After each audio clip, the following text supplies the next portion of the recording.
할렐루야. 갈라디아서가 벌써 오늘 마지막 장입니다. 벌써 우리가 고린도전서, 고린도후서, 갈라디아서를 세 권을 벌써 공부를 했어요. 오늘 제목을 제가 도와주는 삶, 이거는 사람에게 하는 거고요. 영광 돌리는 삶, 이건 하나님께 우리가 해야 할 일이다. 어제 5장과 오늘 6장에서는 이제 우리가 율법에 있지 아니하고 이 은혜 가운데 있다면 우리가 어떻게 살아야 된다.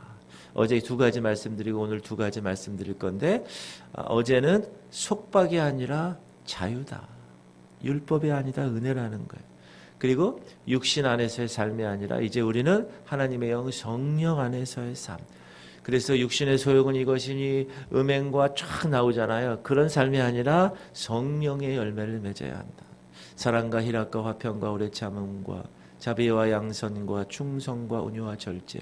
이 성령의 열매를 막 줄줄줄줄 막 맺게 하는 삶을 살아야 한다. 그리고 오늘은 날 위함이 아니라 다른 사람을 위한 삶을 살아야 한다.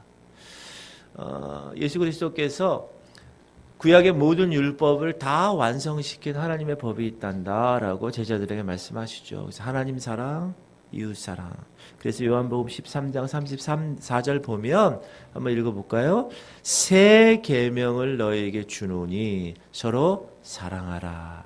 내가 너희를 사랑한 것 같이 너희도 서로 사랑하라. 이게 새 계명이라. 그래서 우리가 이 율법에 살지 아니하고 은혜 안에 사는 사람들은 이 사랑, 왜? 하나님이 사랑이시기 때문에. 그리고 영이신 하나님은 사랑의 영이시기 때문에 그 하나님의 영이 우리 안에 거하게 되면 그 사람은 사랑의 사람이 된다. 성령 안에 거하니까. 그리고 예수 안에서 우리는 자유함을 누리게 되는데, 이 자유함은 나만 잘 먹고 잘 살고 살아가는 삶이 아니라 성령께서 그 사람의 자유함을 통하여 다른 사람을 돕도록 허용하시고 인도하시고 이끄시는, 우리가 그것을 깨닫고 내가 아닌 다른 사람을 위해서 살아가는 삶이 되어야 한다. 누구처럼?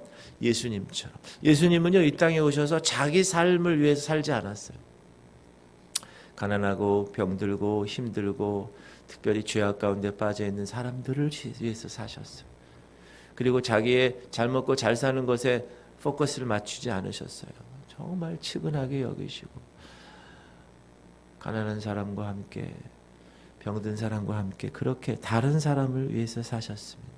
우리가 예수님의 제자라고 하고 예수님의 자녀라고 한다면 그분이 살았던 삶을 따라 당연히 우리도 나만을 위한 삶이 아니라 다른 사람들에게 도와줄 수 있는 삶. 그러면 우리가 다른 사람들에게 뭘 도와줄 수 있을까요? 첫 번째는 영적인 도움을 줄 수가 있죠. 왜? 우리가 영의 사람이니까. 그게 이제 1절부터 5절의 말씀이거든요. 1절, 형제들아 사람이 만일 무슨 범죄한 일이 드러나거든 신령한 너희는 온유한 심령으로 그러한 자를 바로잡고 너 자신을 살펴보아 너도 시험을 받을까 두려워하라. 교회 공동체는 다 연약한 사람들이 모였어요. 그러므로 넘어지는 분들도 계시잖아요. 죄를 지은 사람도 있어요. 근데 그것이 드러나게 되었어요. 교회 공동체에서. 그때 보통 사람들의 태도는 어떻습니까? 성숙하지 못한 사람들의 태도는 수근해. 수근수근. 야, 저 집사가 저랬대. 저 권사가 저랬대. 저 목사가 저랬대. 이렇게. 그렇게 안 받는데 안 되겠구만. 이런 반응이에요. 대부분 그래요. 그러나 성경은 오늘 뭐라고 그러십니까? 온유한 마음을 가지고 그 사람을 이게 온유한 마음은 아비의 마음을 얘기하는, 아비의 마음. 아버지 마음을 가지고 자녀가 그릇된 길로 갔을 때 아비가 어때요? 아버지, 엄마가 잘못된 걸 지적을 하지요. 그리고 사랑으로 감싸는 거예요. 야, 나도 저런 상황이라면 나도 저렇게 될 수도 있을 수도 있었을 거야 하며 조심해야 한다. 그러한 자를 바로잡고 너 자신을 살펴보아 너도 시험을 받을까 조심하라는 것, 두려워하라. 우리 그리스도인들은 진정으로 하나님의 영에 붙들림 받아 성령에 의해서 살아가는 삶, 성령이 말하게 하심을 따라 말하고 성령이 행하게 하심을 따라 행하는 삶을 살아가기 위해서 최선을 다한다. 그래서 그런 죄지고 그런 세상에 빠져나가는 그런 사람들에게 어떻게 해야 될까요? 회복시키려고 노력을 해야 된다. 중보기도 하고 우리가 고린도전서에서 배웠어요. 권면하고 권면해서 들었을 때는 제일 좋은 방법. 권면하지 않으면 두세 사람이 가고 또 권면하지 않으면 교회 지도자들을 데리고 가고 이렇게 해서 그 사람을 그 길에서 빠져나오게 해야 한다. 여기서 회복시킨다는 말이죠. 회복시킨다는 말은 병원에서 쓰는 의학 용어입니다. 어떤 거냐, 흩어진 뼈를 탁 맞추는 거예요. 탁. 그래서 정상으로 돌아오게 하는 거예요. 우리 성도들은 그리스도의 몸된 교회라고 그래요. 다 서로 지체라고 그래요. 다 연결되어 있다 그래요. 그리스도를 머리로 하고 어떤 사람은 눈, 어떤 사람은 코, 입, 팔, 다리, 어깨, 무릎 전부 다. 이렇게 서로 연결돼서 연합되어서 하나의 사람, 하나의 공동체가 되는 것이다. 그러므로 어떤 형제가 죄에 빠져서 힘들어하면 내 지체인데, 그렇죠? 여러분 손가락 하나만 다쳐도 내 지체인데, 야 너 인마 이렇게 잘못해서 다쳤어, 이렇게 얘기할 수가 없는 거죠. 서로를 위해서, 지체를 위해서 우리가 섬겨야 한다. 그래서 권면했을 때 순종하지 않으면 우리 고린도전서 5장에서 배운 것처럼 또 마태복음 18장에 나온 것처럼 징계의 방법을 고려해서 이야기해야 한다. 2절 너희가 짐을 서로 지라 그리하여 그리스도의 법을 성취하라. 여러분 우리나라 속담에도 백지장도 맞들면 낫다는 거. 그리고 3절 보면 만일 누가 아무것도 되지 못하고 된 줄로 생각하면 스스로 속임이니라. 이런 일이 많이 있습니다. 특히 영적인 생활을 하는 데 있어서 성숙하지도 않은데 성숙한 것처럼, 모르는데도 아는 것처럼 그런 성향의 사람들이 있어요. 그런 사람. 일본에 일주일 갔다 왔는데 한 10년 갔다 온 것처럼 얘기하는 사람, 이런 사람들. 그러므로 4절 각각 자기의 일을 살피라. 그리하면 자랑할 것이 자기에게는 있어도 남에게는 있지 아니하리니 각각 자기의 짐을 질 것이라. 우리는 각자의 짐을 서로 져야 하지만 내 자신의 짐을 또한 져야 합니다. 근데 그 짐이 여러분 다른 사람들과 나누어질 수 있는 짐들이 있는가 하면 나 홀로 감당해야 할 짐들도 있다. 만약에 다른 사람을 도운다고 하는데 나 자신에 대한 책임을 감당하지 못하고 막 회피하고 이러면 그건 하나님 원치 않는 일이다. 그거는. 그래서 우리가 다른 사람을 도우려 할 때는 아까 얘기했듯이 온유한 영으로 성령의 열매 중에 온유라는 열매가 있잖아요. 온유.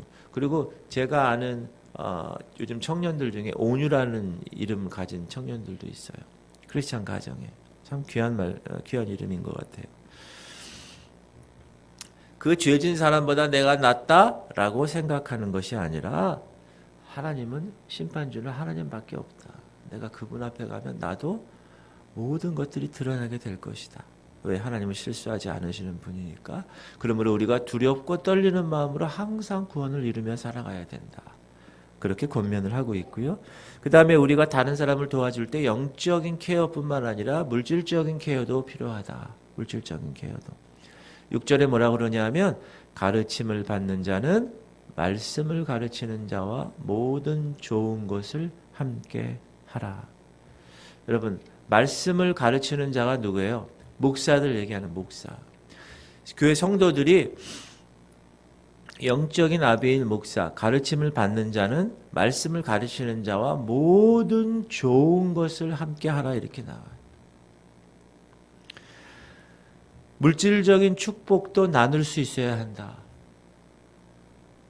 그리고 7절에 보면 스스로 속이지 말라. 하나님은 업신여김을 받지 아니하나니 사람이 무엇으로 심든지 그대로 거두리라.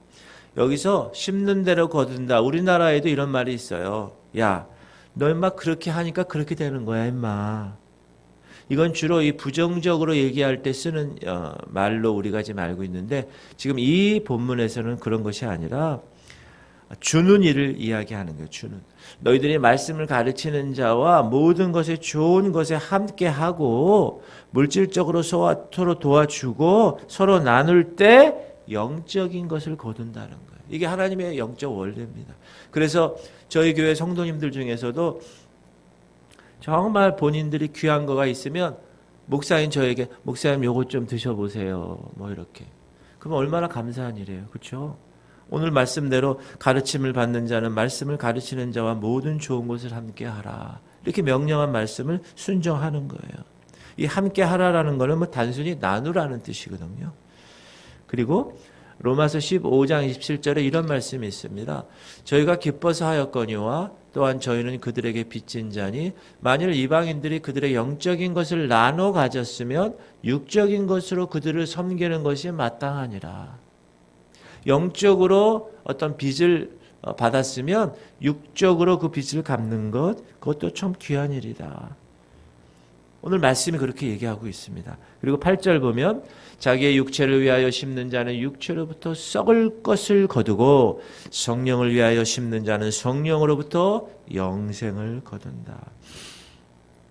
우리가 육을 위해서 얼마나 많이 심어요. 그렇죠? 주식, 시간, 재물.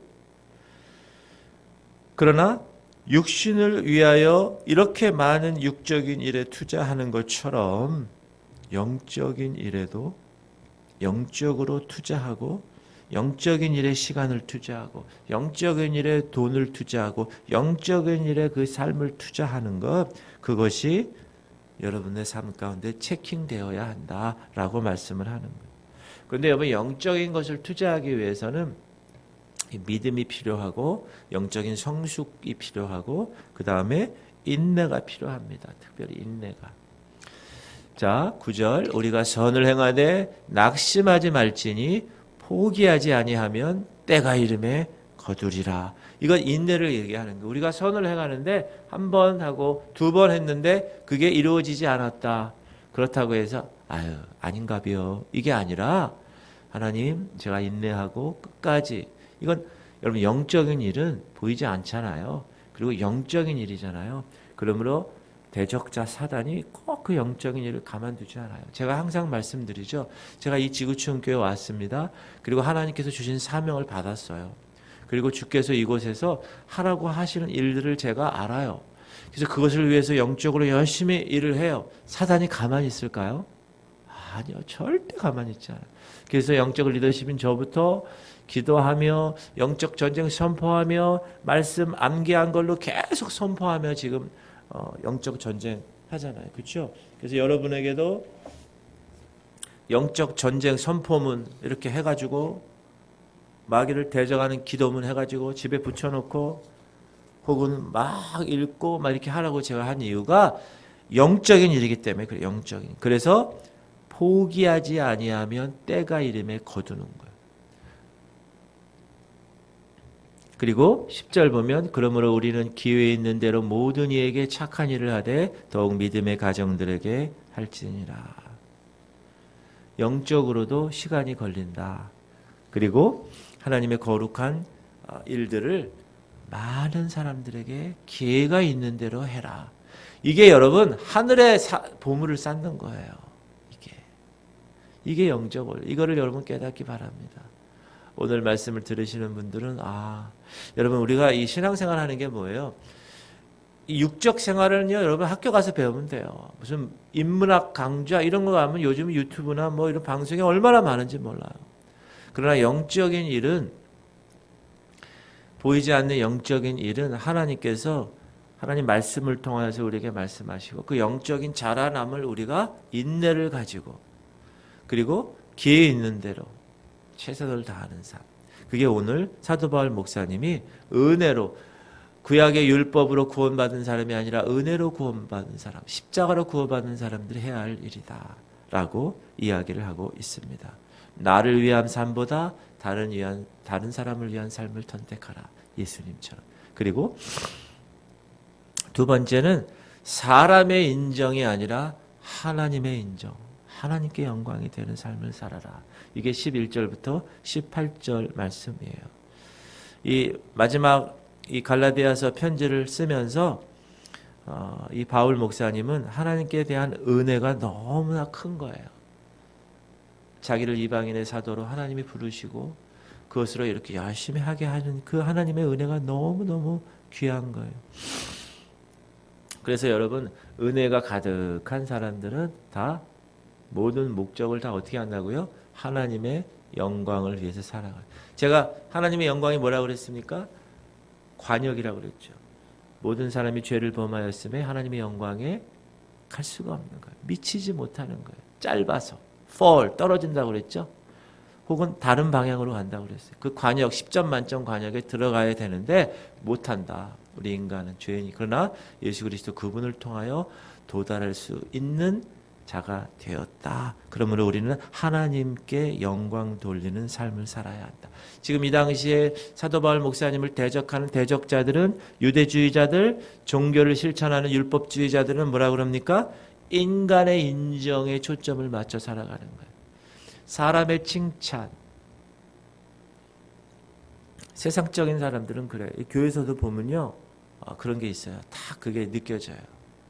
사람에게 보이려고만 하는, 그러나 하나님께 보이려고 하는 것이 더 귀한 일이다. 이 사도 바울 목사님이 편지를 많이 쓰잖아요. 서신서. 이제 성경에는 이렇게 이제 캐논으로 돼 있는데, 정경으로 됐는데, 주로 글을 쓸 때 사도 바울 목사님은 비서를 뒀어요. 비서, 글 쓰는 사람. 그리고 나중에 다 쓰고 나면 자기가 사인을 딱 하는. 그런데 이 갈라디아서는 그가 직접 썼어요. 직접. 그것을 어떻게 알 수 있느냐? 11절 시작. 내 손으로 너희에게 이렇게 큰 글자로 쓴 것을 보라. 왜 이 사람이 크게 쓴 글을 써야 된다고 그랬죠? 눈이 다메섹에서 예수 그리스도, 빛이신 예수 그리스도를 만남으로 눈이 어떻게 됐다고요? 멀었지요, 사흘간. 나중에 그 비늘이 벗겨지면서 보게 되었는데 그 후유증으로 계속 힘들었던 거예요. 그래서 바울은 육체적인 장애가 그 가시를 위해서 기도했다고 그랬잖아요. 3번이나. 그러나 하나님 뭐라고 그러셨어요? 네 은혜가 네게 족하도다. 그래서 그걸 안고 사는 거야. 그래서 여러분, 만약에 여러분 가운데 육체적인 결함이 있고 힘들고 있으면 하나님께 제일 먼저 기도하고 가는 거야 돼. 고쳐달라고. 그리고 내가 이 치유의 선포 기도를 하면서 하나님 예수 그리스도의 피를 발라주세요. 모든, 왜? 채찍에 맞음으로 나음을 입었다고 2000년 전에 이미 과거에 그렇게 하셨기 때문에 믿는 믿음으로 가는 거예요. 병든 자의 손을 얹은 나으리라 분명히 말씀하셨고 복음서에 주님이 그렇게 하셨기 때문에. 그러나 그렇게 해도 안 되는 경우, 사도 바울 목사님처럼 같은 경우는 네 은혜가 네게 족하다. 자고하지 않게 하려고.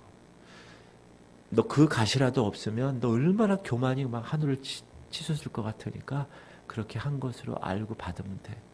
그러니까 얼마나 우리는 무엇을 하든지 감사한 거예요. 하나님의 은혜가 되는 거예요.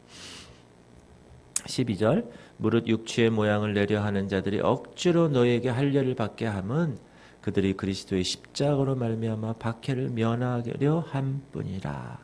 13절 할례를 받은 그들이라도 스스로 율법은 지키지 아니하고 너에게 할례를 받게 하려 하는 것은 그들이 너희로 육체로 자랑하려 함이라. 이 할례를 통하여서 나 유대인이야. 그리고 할례를 받은 사람들을 이 하나님 선택하셨어. 어떤 그런 것들. 이 유대주의자들은 자기들의 영광을 위하여 갈라디아서 교인들을 이용하려고 했다. 그래서 그렇게 얘기하는 거예요. 너의 유익을 위하여 너희를 섬기고 있는 것이 아니라 사람의 인정, 다른 사람으로부터 칭찬받으려고 하는 거야. 여러분, 왜냐하면 유대인들이 십자가를 선택하게 되면 어떻게 돼요? 그게 핍박이 있고 고난이 있는 걸 알아요. 그래서 십자가를 제가 그랬죠, 전번에도. No cross, no crown. 십자가가 없으면 영광이 없는 거예요. 면류관이 없는 거예요. 그런데 우리 보통 어떻게 해요? 다 십자가는 약간 이렇게 옆에 두고 영광만 찾아. 영광만. 하나님은 그걸 원치 않으신다. 예수님이 그렇게 살지 않았어요. 바울도 그래요. 바울은 십자가를 영화롭게 했고 얼마나 많은 고통을 그 몸에 이따 나오지만 흔적이 있다고 말씀드리는데 모든 수치와 모든 박해를 감내했다. 14절 그러나 내게는 우리 주 예수 그리스도의 십자가 외에 결코 자랑할 것이 없으니 그리스도로 말미암아 세상이 나를 대하여 십자가에 못 박히고 내가 또한 세상을 대하여 그러하니라. 할례나 무할례가 아무것도 아니로되 오직 새로 지으심을 받는 것만이 중요하니라. 무릇 이 규례를 행하는 자에게와 하나님의 이스라엘에게 평강과 긍휼이 있을지어다. 십자가 외에는 자랑하지 않겠다. 이게 뭐예요? 고난을 기꺼이 받고 나는 세상에 대해서 십자가에 못 박혔다. 죄에 대하여 죽었다라는 거예요. 이제 의에 대하여 하나님에 대하여 살아난 사람이다. 이것이 구원의 진정한 의미를 아는 사람이 말할 수 있는 거예요. 여러분 구원은 예수님이 나를 대신하여 죽은 거죠. 대신 속했어요. 죄의 문제. 대속이라고 그러고 그게 구원이에요. 그게 칭의예요. 어렵지 않은데 어렵다고 칭해 주셨어요. 그리고 성화는 내가 그리스도와 함께 죽은 거예요. 자, 구원은 그리스도께서 나를 위해 죽은 거고 성화는 내가 그리스도를 위하여 죽는 거예요. 이게 쉽겠습니까? 어렵죠. 그래서 거룩한 것이 힘든 거예요. 다시 구원은 예수님이 나를 위해서 죽은 것이고 성화는 내가 이제 결단해서 주님을 위해서 죽겠습니다 라고 삶을 사는 것.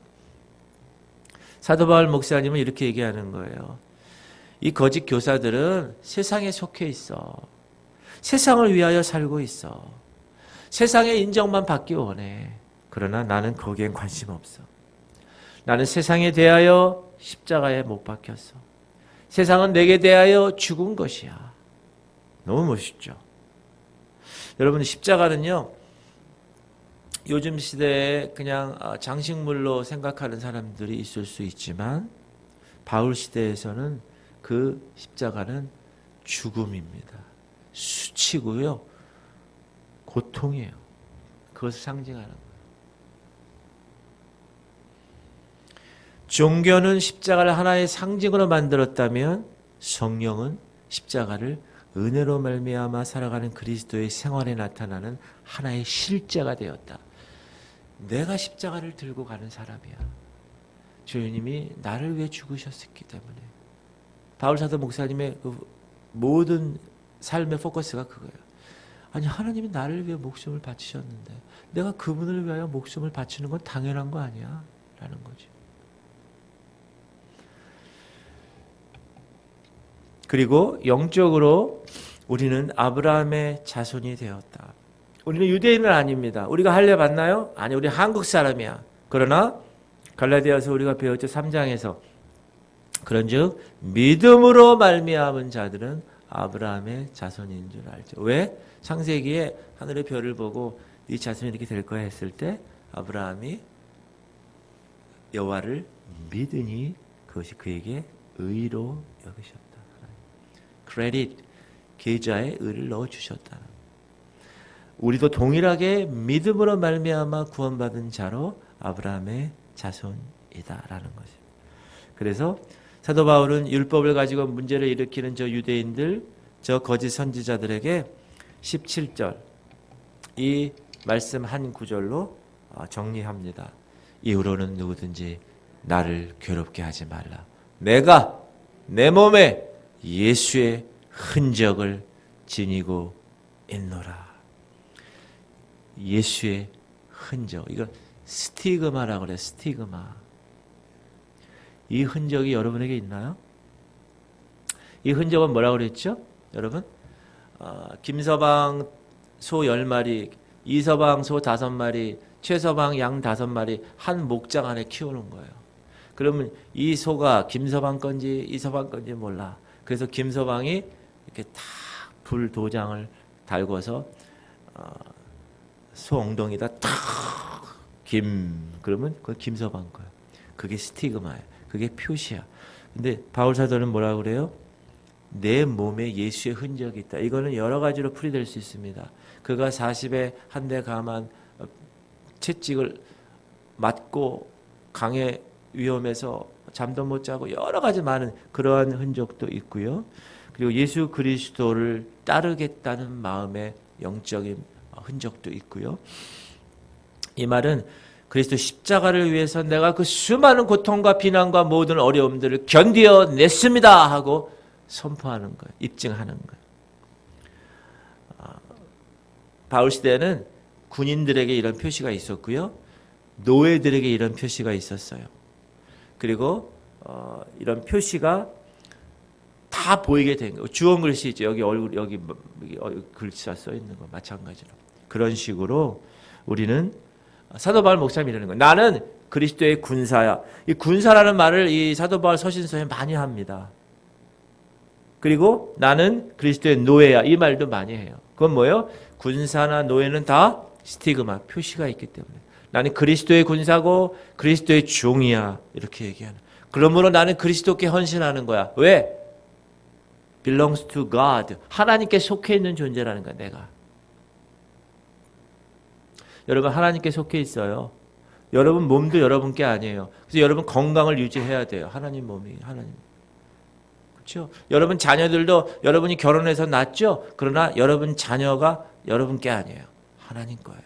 하나님이 그 자녀를 어느 가정에 둘까 생각하시다가 여러분 가정에게 준 거예요. 그러므로 여러분이 항상 기도하며 그 자녀들을 양육하고 믿음의 교훈으로 양육할 때 주님의 아들입니다.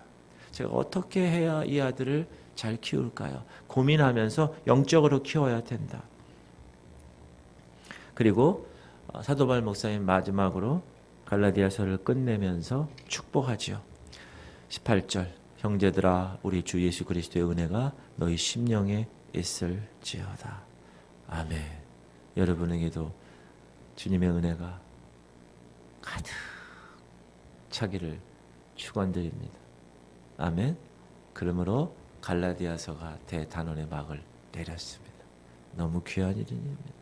여러분 언제 우리가 이렇게 한 절 한 절 읽어가면서 성경을 공부하겠어요. 새벽에 나오시면 너무나 귀한 일이에요. 나는 지구촌교회 주일날 나왔던 40-50명의 성도님들이 새벽에 다 나왔으면 좋겠어요. 그럼 같이 그냥 그렇게 막 말씀을 막 꿀송이보다 다 주의 말씀이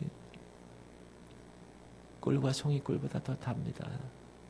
시편 기자가 얘기한 것처럼 여러분 그 말씀을 이 맛을 알면 여러분 맛을 알면 가만히 있지 못합니다. 사람들. 요즘은요 맛을 알면 저 경상도에 있는 맛집까지 가는 시대가 됐어요. 여러분 하나님의 말씀의 맛을 이제 아셨으니까 계속 그 말씀에 거하시기 바랍니다. 제가 기도 제목 드리고 통성으로 기도할 텐데 주님 지구촌 교회 성도들이 영적으로 물질적으로 다른 사람 돕는 일을 실천하게 하시옵소서. 특별히 말씀을 전하는 자에게 하나님 여러 가지 하나님의 거룩함이 이 교회에 임하게 하시고 주님 지구촌 교회 성도들이 사람의 인정이 아닌 하나님의 영광만을 구하게 하시옵소서. 주님 우리 지구촌 교회 성도들이 내 삶에 예수의 흔적, 스티그마가 있게 하시옵소서. 이 세 가지 기도 제목을 놓고 우리 주님 이름 한번 부르고 통성으로 기도합시다. 주여 하나님 오늘 갈라디아서 마지막 6장을 보겠습니다. 성령께서 말씀하시길 감사합니다. 주님 우리는 하나님의 거룩한 자녀, 이 교회는 하나님의 거룩한 공동체입니다. 지체가 잘못하거나 실족했을 때 그 사람을 비난하거나 비판하지 않게 하시고 정말 아비의 마음을 가지고 권면하게 하시고 그리고 그들과 함께 하나님의 거룩한 백성 이 나라를 하나님의 나라를 이루어가기에 부족하지 않도록 역사하시옵소서.